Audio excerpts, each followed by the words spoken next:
The lunar landings were more than likely fabricated, faked. I affirm that we didn't go to the moon, and I would bet my life on it. We did not land men on the moon. It's been over 50 years since Neil Armstrong took that one small step, but decades later, the questions haven't gone away.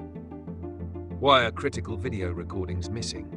Why did astronauts refuse interviews for years? And why is Elon Musk, the most funded space pioneer of our time, saying we can't even get back there today? From shooting stars seen with eyes closed, to radiation zones NASA couldn't predict, to a flag that waves in a vacuum. Is it all just science fiction, wrapped in patriotism and broadcast in black and white? Here goes Neil Armstrong, Buzz Aldrin, step down on the moon, right? One giant step for all of us. I'd go to the moon in a nanosecond.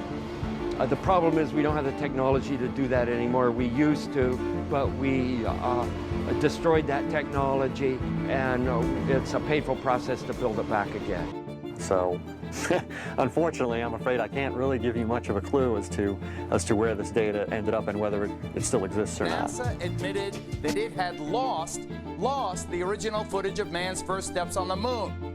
I don't want to be presumptuous here. I can call you Buzz, okay? That's a legal name, passport, driver's license. And I am Uncle Coney tonight. Let's talk about this, because this is fascinating. I remember very clearly, I think anybody who was alive at the time does, I remember my parents waking me up and we went down and we watched you guys land on the moon. No, you didn't. What? Because there wasn't any television. There wasn't anybody taking a picture. You watched animation. See, you associated television. There wasn't anybody taking a picture. You watched animation. Scientists say the phenomena known as the Van Allen belts can spawn killer. What did you see in space? Buddy, brother, friend, comrade. The world is not quite what movies have made it seem. People think you launch a rocket up into the atmosphere and just fly out into the abyss of infinite space. But this couldn't be farther from the reality.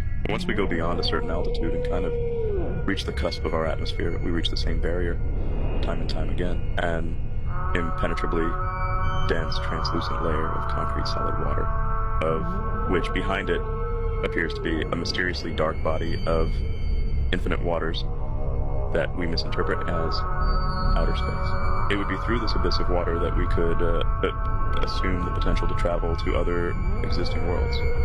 But without a way through this firmament, we are restricted to fairly limited speculation.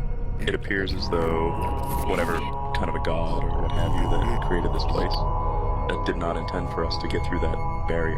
In the meantime, however, CGI has made for a hell of an illusion of what lies beyond. Although we weren't able to shatter that highest, hardest glass ceiling this time, thanks to you, it's got about 18 million cracks in it.